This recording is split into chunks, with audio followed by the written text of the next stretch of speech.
Sasa kwa kuwa nanyi mmekula kitabu kitamu lakini kichungu tumboni, maana yake wajibu wa kubeba msalaba, na mambo ambayo tunaweza kuwekea msisitizo. La kwanza ni hili: nimewekwa wakfu kwa mujibu wa wito wangu. Je, kwa kiasi gani niko tayari kuishi wakfu huu? Hilo la kwanza muhimu kabisa. Vijana mna mishishi na maisha ya kasi, mnapambana na maisha na mnakupatia na kukosea kwingi, lakini kwa kuwa umejitambua kwamba umewekwa wakfu kwa ajili ya kazi ya Mungu na kwa ajili ya watu wa Mungu, basi kama ndio likusaidie kuulinda wakfu. Zaidi ya hayo,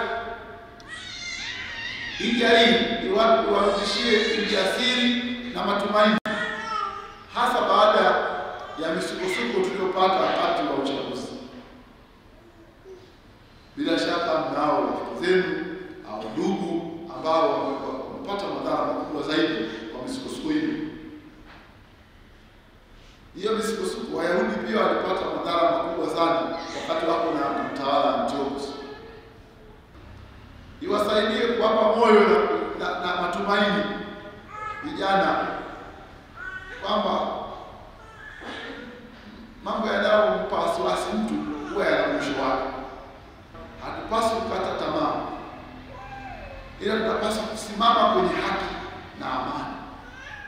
Zaidi ya hayo, wapendwa, lazima tushughulikiane kuokoana roho. Lazima ule utakaso wa wakfu, lazima ule utakaso wa wakfu ulindwe. Kwa hiyo tunastahimili kwa matumaini, tunapokea kwa matumaini, na tukiamini kwamba ubaya utafika mahali utaisha kwenye hali ya kawaida. Hatukulaaniwa moja kwa moja kama utakuwa mabaya. Mimi kama kijana nimekuja kushiriki katika kongamano la vijana pamoja na hija ya vijana jimbo. Kwa hiyo wakfu wetu unaweza kuwa umejeruhiwa kwa yote yanayotokea, lakini lazima turudishe matumaini, lazima turudishe imani yetu kwamba lazima turudi tena kwenye furaha. Lazima tushangilie kama Wayahudi. Walikuwa na kipindi kirefu hawawezi kutumia hekalu lao, wamejificha na wanashuhudia wenzao waliofia dini wakifia dini, lakini ilipofika siku akasema, sasa lazima tutakase hekalu letu, tuweke mambo sawa sawa ili turudi kwenye hali inayompendeza Mungu. Ndio wajibu ambao kila mtu anapaswa kusimamia, hasa baada ya kipindi hiki cha kifo. Sio wajibu wa kubaki kusema kwamba tumependa kuona ubaya unaendelea.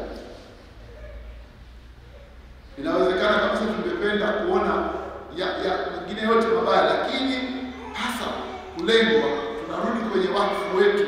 Wakfu wetu ni kurudisha matumaini na imani yetu. Wakati wa hija yenu ni wakati wa kujikarabati pia, na vile vile tubebe hiyo roho ya kujikarabati itoke kwenye roho yako, roho ya mtu mmoja mmoja, iende kwenye jumuiya zetu, kwenye makundi yetu, kwenye groups zetu. Tufikirie zaidi ukarabati. Tufikirie zaidi ukarabati, kwa sababu Mungu anatuonyesha kwa ufunuo wake wa kihistoria kwamba ubaya huwa una mwisho, lakini hasa ubaya huwa una mwisho. Kwa mwanadamu hapaswi kusema sasa ndio ubaya umetamalaki. Ibilisi anaonekana Mungu, lakini anafika mahali fulani atashindwa tu, basi yanarudi maisha ya kawaida. Lakini pia ule utakasi ulindwe, kama Bwana Yesu alivyoenda akasema, hapana, hatuwezi kukaa kimya, hili sio pango la wanyamani. Ndio maana hapa na pale tunasikia kuna sauti zinazosema tunakosea, tusidanganyane, hapa tunatakiwa tufanye hivi, baada yake tumefanya hivi tofauti, sasa tunatakiwa tufanye hivi, tuchukue hatua za kurekebisha. Lazima ule ubaya ushughulikiwe na kulinda usafi wa hekalu. Hekalu sio jengo tu, hekalu ni kila roho ya mtu. Hapa na kauli yangu na rai yangu ni kwa kila kijana asaidie roho ya mwenzake. Hata kama unajiona uko salama, uko vizuri, wewe ukalimeza neno tamu mdomoni, ukaona zuri ukalimeza, lakini halitatulia, litakuchoma tumboni ukiamua kanalo kimya. Lazima uhubirie mwenzako, umpe mwenzako roho ya wokovu, umpe nafasi, msaidie aongoke. Ndio maana nasema wakfu ule lazima ulindwe. Kwa hiyo ndugu zangu, kuna ukarabati wa wakfu, kuna kupokea wakfu na kujitambua.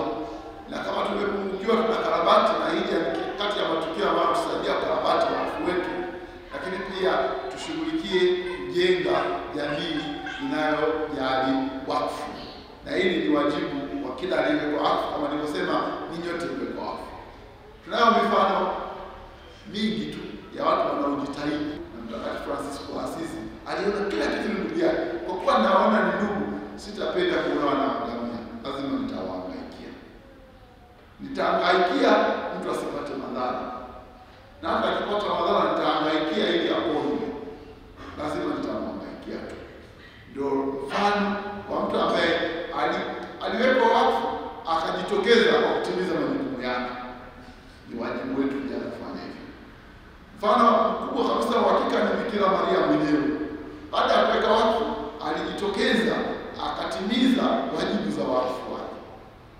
Nanyi vijana mnatuma. Maisha yenu ni vile vile sala na kazi. Sala utazipambanua kwa mfumo wako wa maisha ya sakramenti. Kazi utazipambanua kwa mfumo wako wa maisha unayoishi katika jamii ya uzungu. Timiza sala na kazi, kulinda wakfu wako, lakini mwisho yote tuishie wote tubaki kuwa ndugu na tusaidiane kuingia katika wokovu. Tumsifu Yesu Kristo.